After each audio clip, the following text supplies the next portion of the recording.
Assalamualaikum warahmatullahi wabarakatuh. Semoga sahabat religi selalu berlimpah berkah dan kebahagiaan. Amin, amin ya robbal alamin. Sebelumnya, perkenalkan saya Habibi Fakrullah Akil Syukri dari Mandua Kota Pekanbaru akan menemani sahabat religi dalam bincang prestasi edisi Juara Olimpiade Sains Nasional dari Mandua Kota Pekanbaru.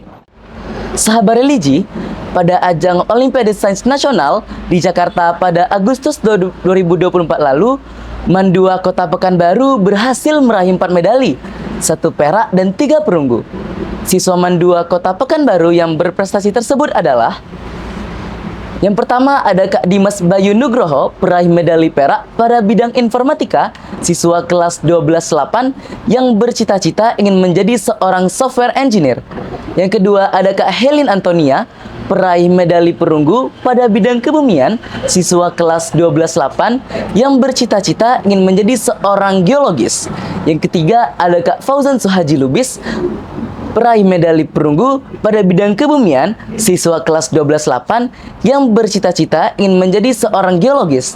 Dan yang keempat ada Kak Ayla Syifa, peraih medali perunggu pada bidang astronomi, siswa kelas 12-8 yang bercita-cita ingin menjadi seorang insinyur.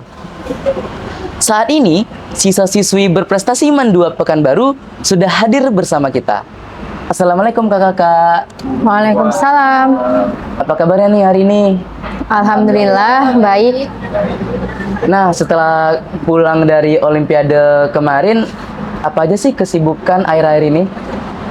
Mungkin bisa dimulai dari Kak Dimas.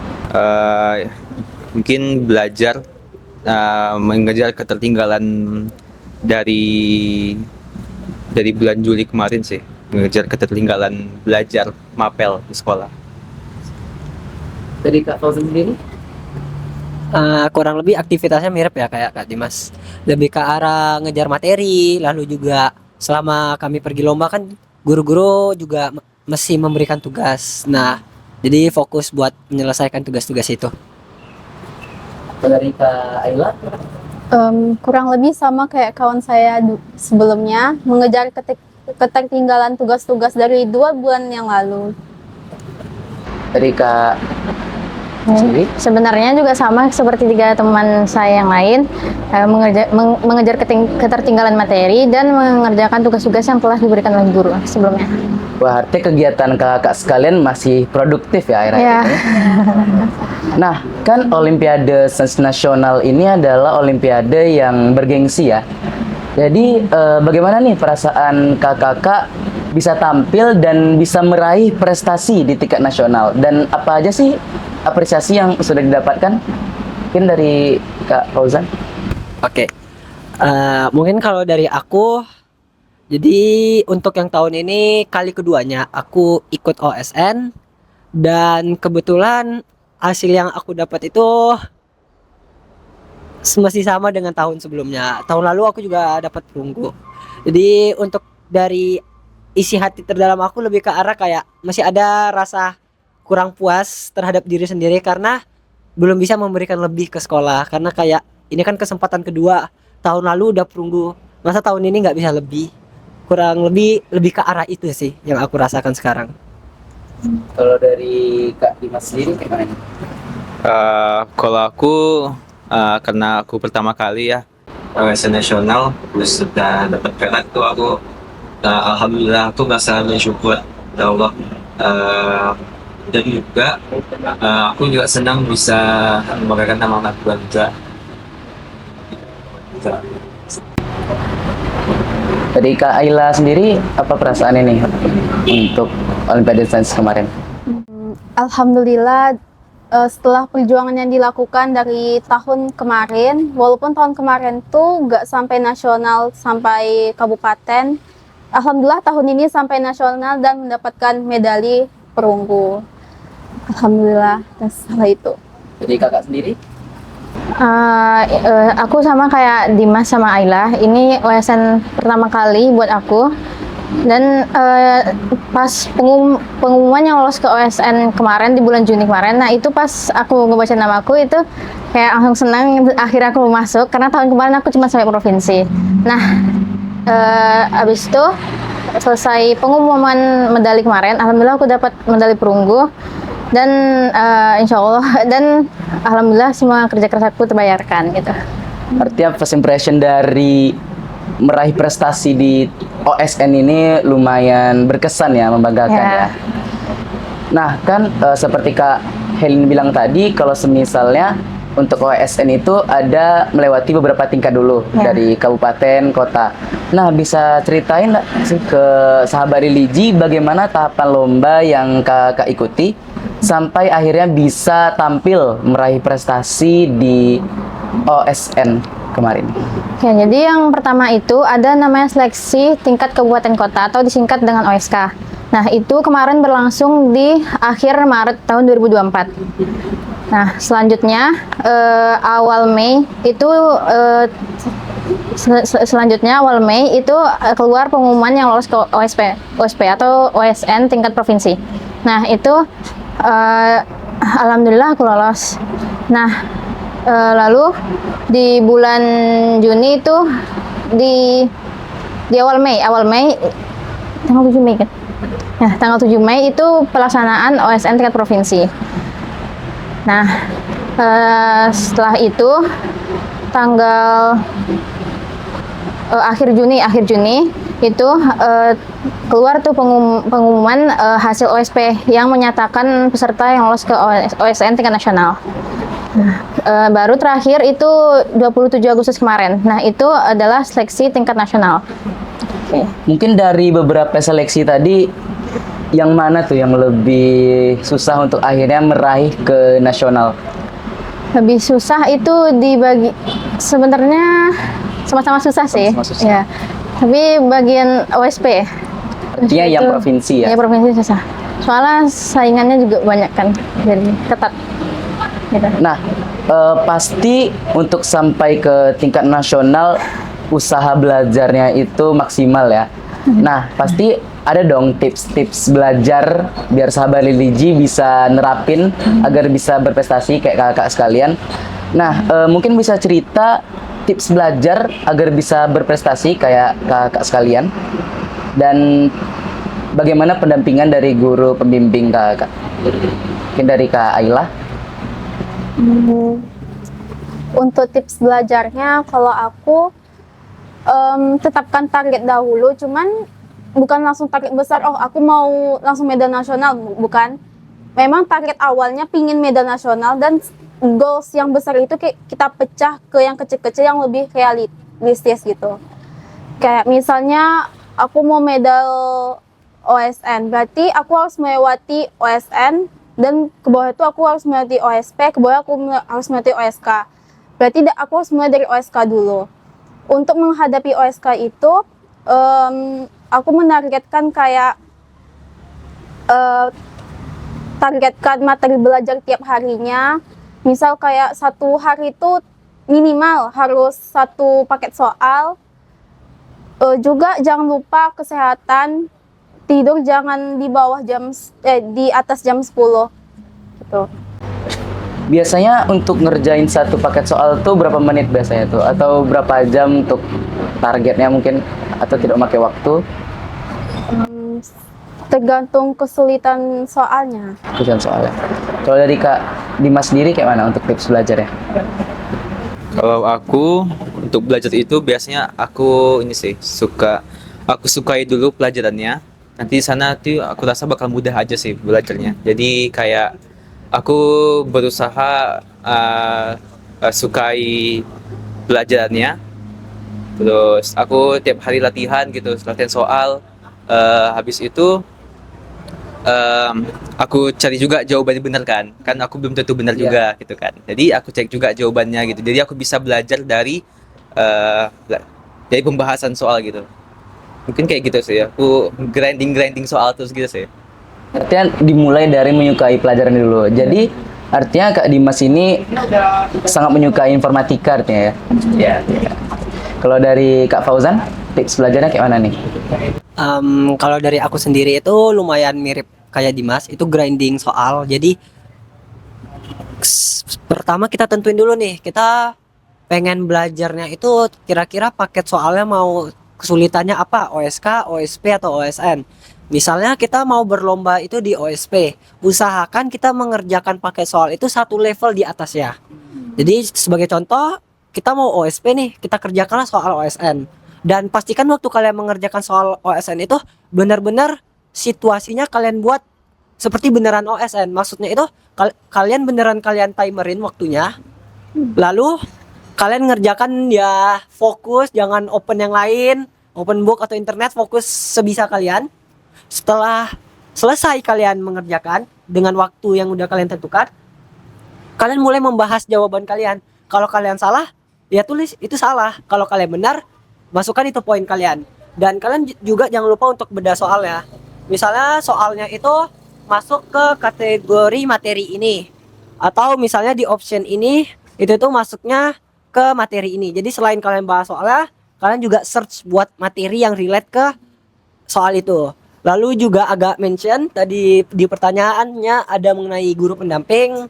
Syukurnya di Mandua ini sangat mensupport kami, kayak mulai dari fasilitas atau juga guru-guru yang mungkin tiap minggu atau 2 minggu sekali itu mungkin ada pertemuan buat nanya progres kita udah bagaimana, lancarkah, ada kendala apa, lebih ke arah ke sana. Oh, itu tips belajar dari Kak Fauzan ya.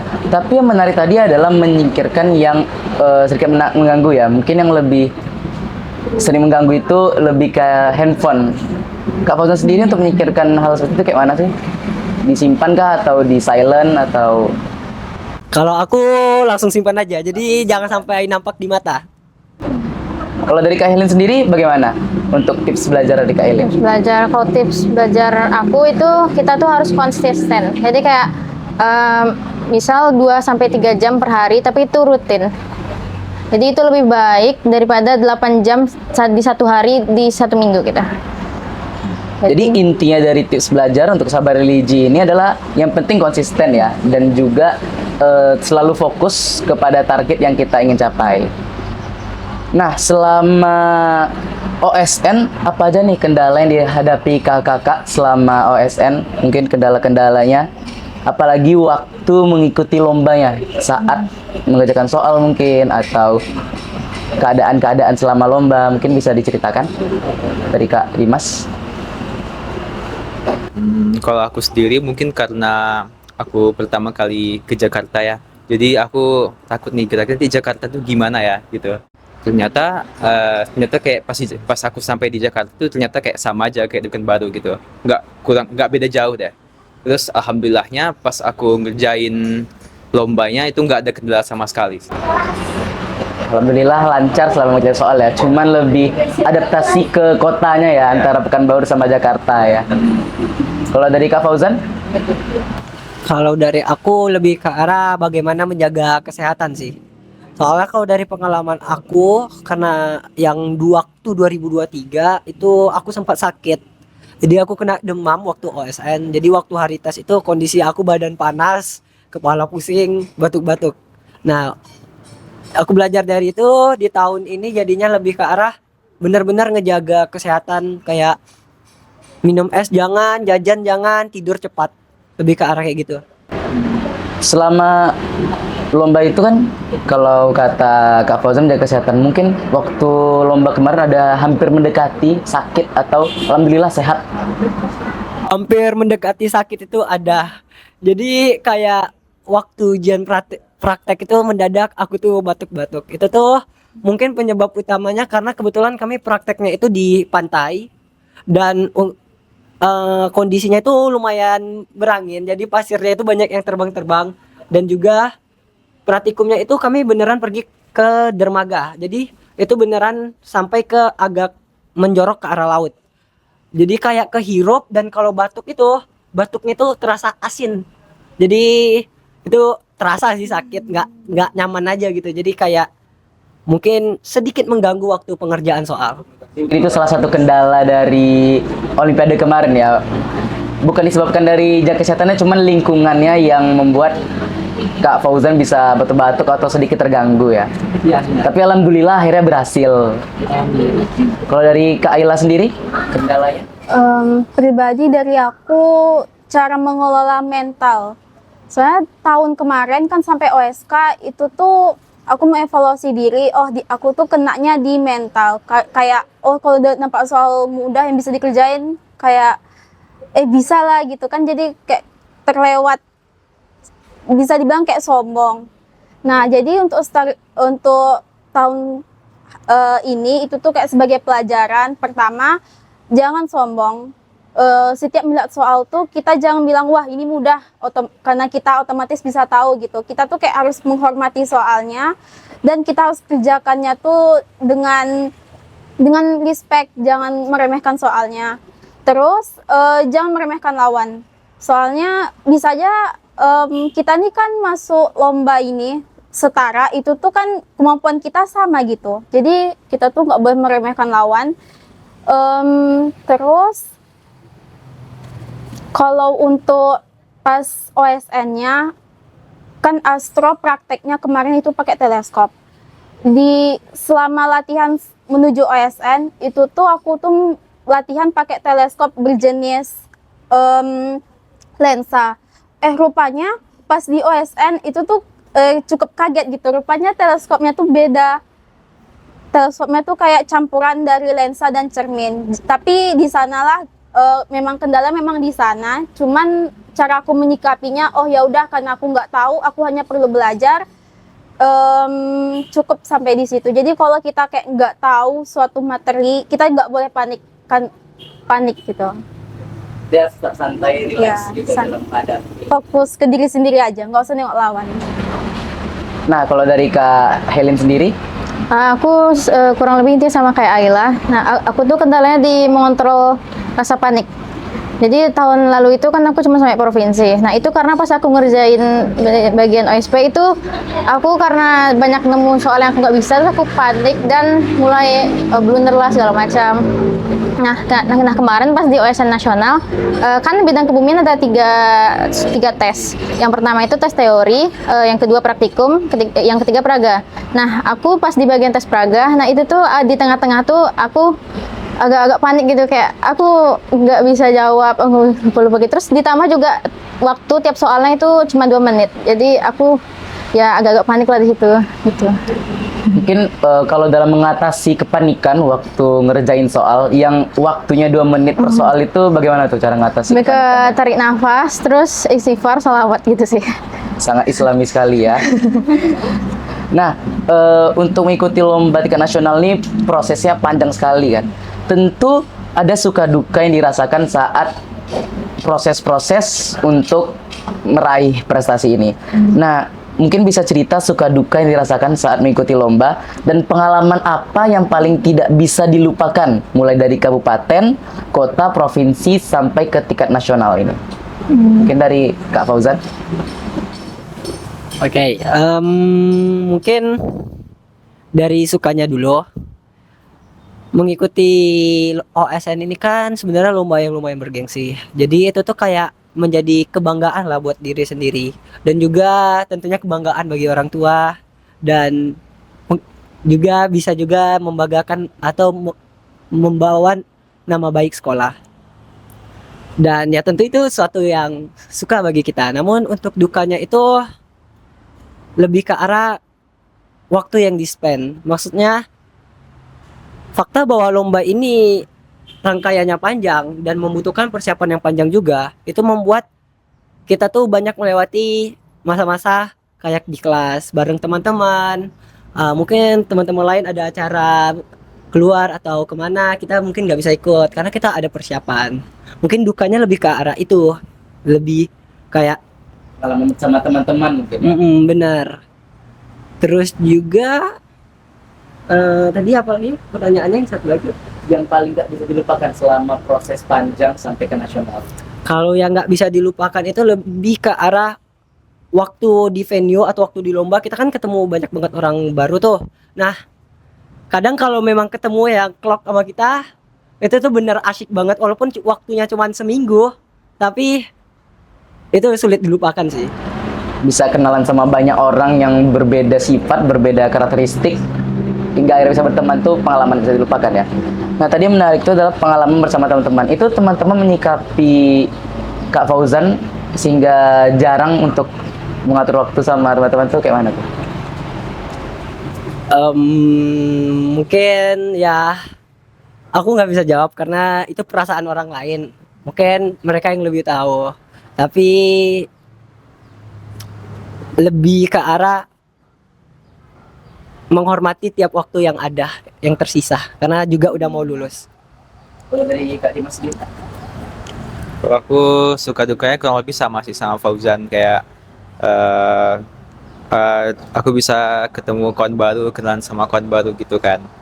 Dan itu juga sebagai pengalaman yang tak terlupakan sebagai aku. Kayak aku sendiri kayak jarang, gimana ya, kalau berteman itu jarang gitu kan. Terus ketemu teman-teman baru juga, pas ketemu teman-teman baru gitu kan, aku jadi kayak kenalan sama semua orang di berbagai negeri di Indonesia gitu.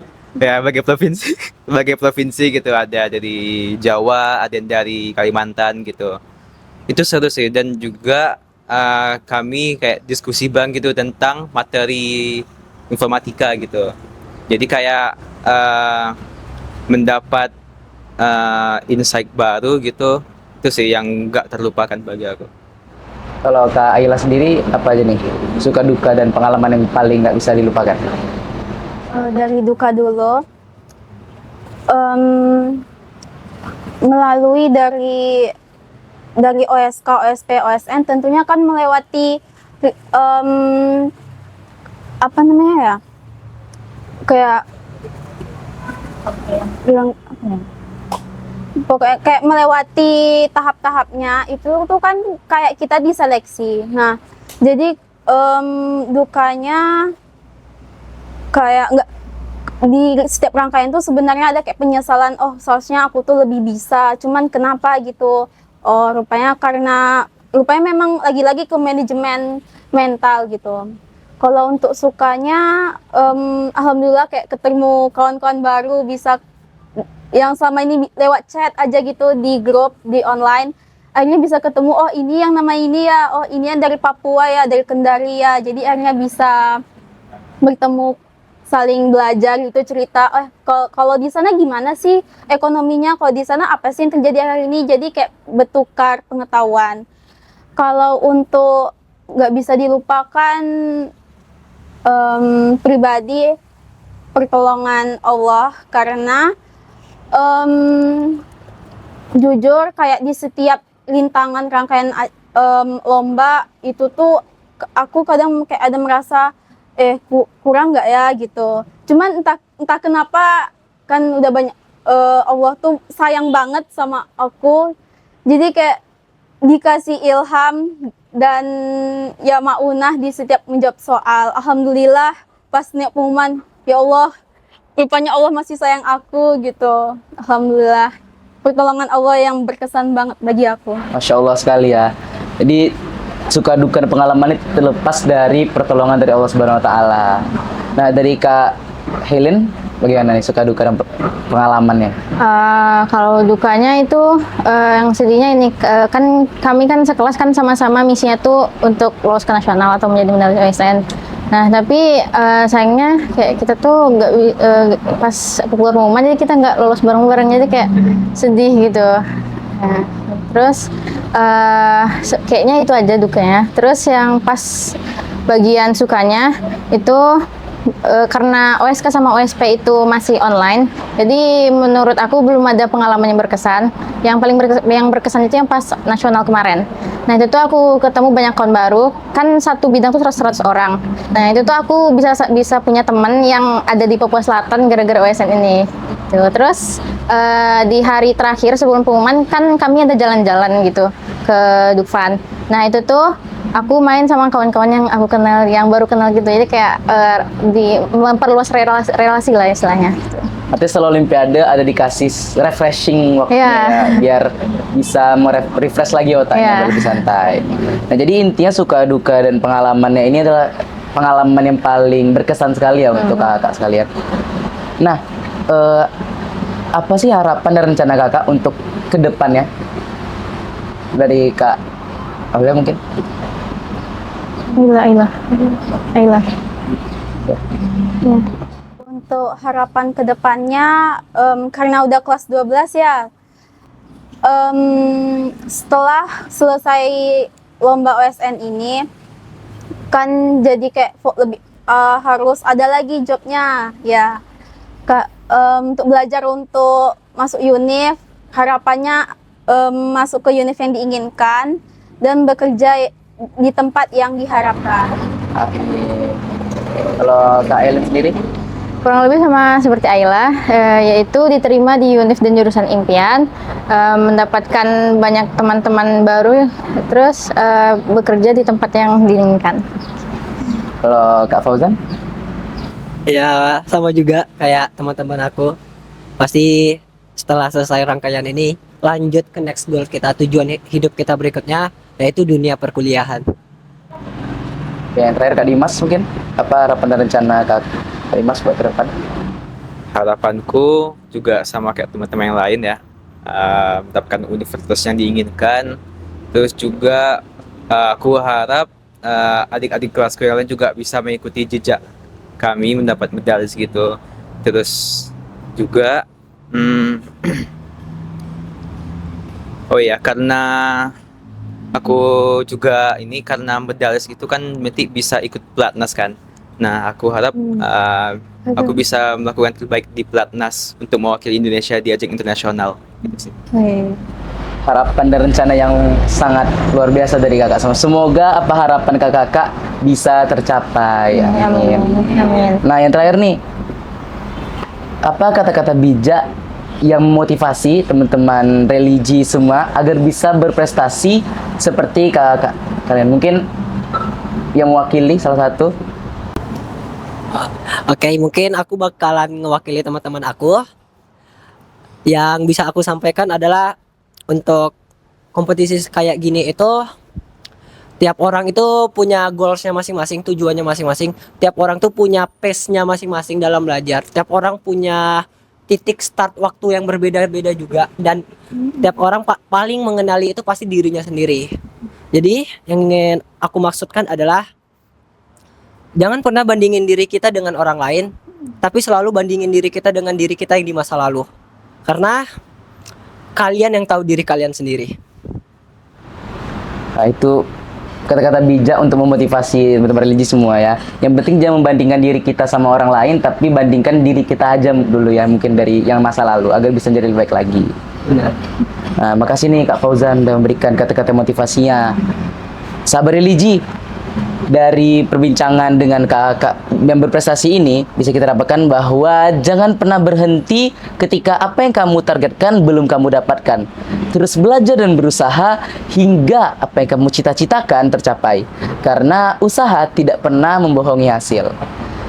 Kami ucapkan terima kasih ke Kak Dimas, Kak Fauzan, Kak Aila, dan Kak Hailin udah bisa membersamai kita, bisa memberikan motivasi, memberikan pengalamannya. Semoga sahabat-sahabat religi bisa meniru kakak semua, bisa berprestasi ke depannya. Amin. Dan kami ucapkan terima kasih kepada sahabat religi. Dukung terus program podcast Kanwil Kemenak Riau dalam Bincang Prestasi dengan cara subscribe, like, dan komen. Apalagi sih yang perlu kita angkat di Bincang Prestasi berikutnya. Bincang Prestasi, kami bangga prestasimu menginspirasi. Wassalamualaikum warahmatullahi wabarakatuh. Sampai jumpa.